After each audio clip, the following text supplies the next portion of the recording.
welcome to another edition of Cryptic. I'm going to take a look at Nurikabe today. We had a request on Twitter to look at this puzzle. We haven't, I don't think, ever studied this type of puzzle before on Cracking the Cryptic, which is remiss of us. It's a great type of puzzle, Japanese pencil puzzle.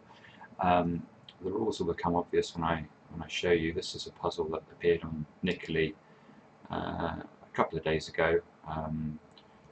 That I solved. I don't know where I came there. So there you can see I came in the top 8% of solvers, which on Nurikabe is pretty good. And so where am I? Not on the first page. Let's go down. Not on the second page even. There are 31 pages. So there I am, midway down the third page, just behind such luminaries as who is Hideaki Joe, who's normally very, very high up in the World Puzzle Championship, seriously good solver, and just ahead of Tom Collier, who's the current UK Sudoku champion, and Tyler Hinman, who's obviously an absolutely phenomenal puzzle solver and crossword solver. So there's a few good names on the list. Let's have a look at how this puzzle works. So I'll just play my solve at normal speed, and you can get an idea for what you can sort of do if you have a bit of experience at the puzzle. So what are the rules of the puzzle? Well, the rules are that all of the numbers have to form islands that are connected. So this 3 has to be 3 squares big in total, and then all of the black squares that you can see that surround the little islands, in the end they all have to connect, and there can never be a 2 by 2 square of black squares anywhere in the final solution. That's a very important rule that you'll see used over and over again. So anyway, what I want to do is to talk a bit about how you go about solving. You can see that I like to use dots to indicate where islands are. The very best solvers don't use dots. They somehow have the visual imagination to not need them. It's a bit like, I think, having no pencil marks in a Sudoku. So I'm not very good at that, but I can still get it done in a reasonable amount of time. So let's go back to the beginning and talk about how we might start one of these.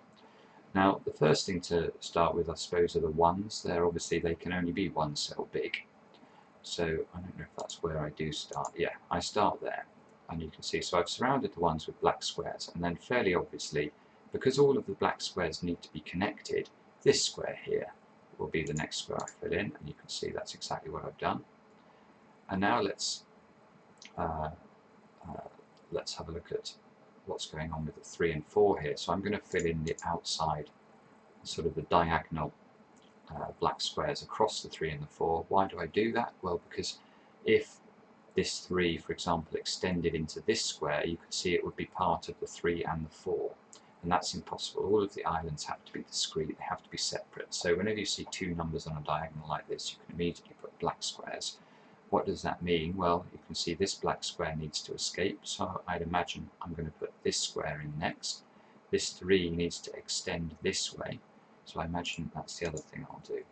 The 2 obviously can only go out here now, so that's why we've done that. Nothing more clever there. 4 extending. The 3s are forced once they come out here. You can see I'm trying to show you without going excessively quickly. So what's the next step going to be? This 4 has to come out. 1 has to come to here. Now once the 4 reaches this position, we'll need to think about how this set of black squares needs to develop. It needs to connect to its friends. So once this sort of wall is formed of island here, this square is going to have to extend slightly further down there. And then I fill in this dot. Now that dot is forced because you can't have a 2 by 2 set of black squares. That's all I've done there. But that's very important, this black dot, because look now, this 4 can't extend to here, because if it did, it would be a 5. So that would break the rule. So you immediately know again that this square has to be black, because if it's a dot, we have a 5. And that's going to force this 4 to come into this square here. So I imagine that's what I'm going to do next. There you go. Now, what would I do next? So you can see this square will have to be a dot by the 2 by 2 rule. This will have to come out. This will have to be a black square. This coming out, obviously it could still come to this 4 or this 6. So that's not, I imagine, going to be something that I immediately go along. There's nothing clever I've done in any of those positions there. It still looks all fairly normal. So again, this 5 and this 2 here, these black squares had to connect to their friends. So they had to drop down this way. Next thing I'll do is I'll put a dot into this square, I imagine. That will force this black square to come out one further. Let's see if I do that. Yep. And what would I think would happen next? Well, let's think. This is a very good example of one of the bits of logic you need to get very familiar with Nurikabe. Can these dots connect to this 5? Now the answer is no, because if they did, this black area here would be isolated. It couldn't connect orthogonally to all its friends. So given that we know that these dots don't connect with this 5, where do they connect to? Well, the only number that's big enough that these two dots can reach is actually this number. Now, how would they get there? Well, they could do here, here, here. That would be 5 cells altogether.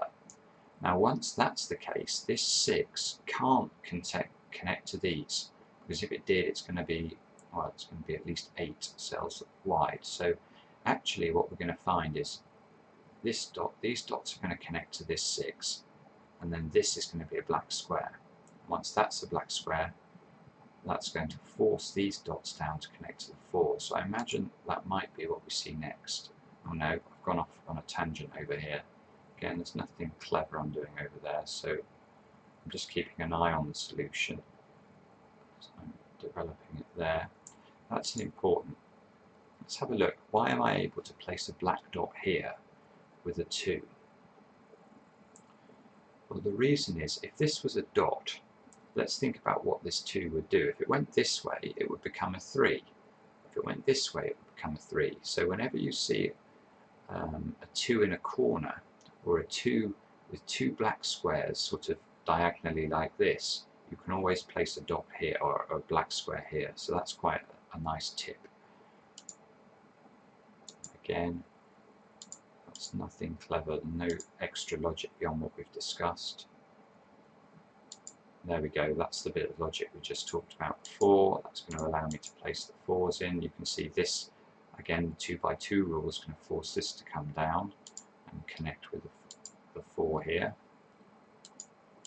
Again, I'm always quite fastidious, putting the dot here to remind myself we can't have this 2 by 2 shape.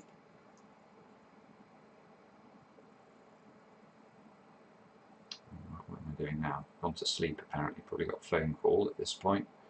Never helpful when you're trying to speed solve. It does look like I'm just stopped. Okay, so here again we've got this type of arrangement that we had up here. This 4 can't connect with this dot here, because if it did, it would become a 5. So there's going to be a black square here and a dot here, and I imagine that's what I'll place next. Yeah. There we go.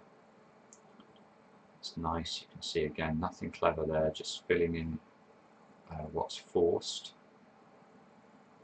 It's all forced. Okay, I don't think there's any extra logic here.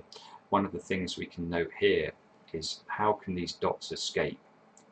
Now, they've got to connect with a number, we know that. Well, they can, although they could theoretically reach this 8, they can't reach this 8 without going past an orthogonal square to this 5. Therefore, these dots connect to the 5. Now, if they connect to the 5, there's only one cell that will allow them to do that. That's this dot here. So that's one of the things I'm sure we'll see me do next. Let's just take that back a little step there, just to show you what I did with that 3.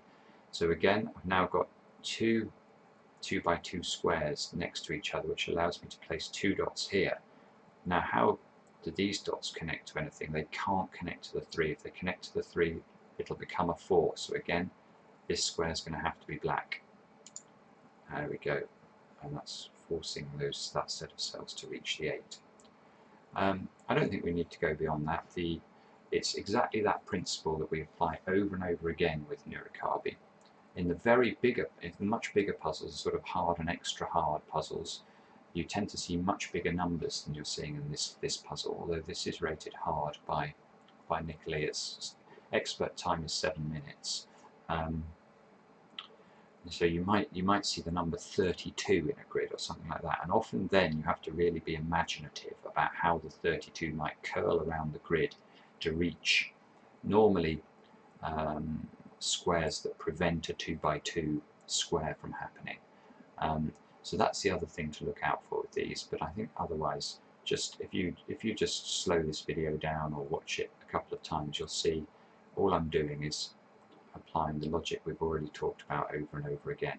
It's a very relaxing puzzle to do actually, and I recommend it. So thanks for watching, and we'll see you again another time on Cracking the Cryptic.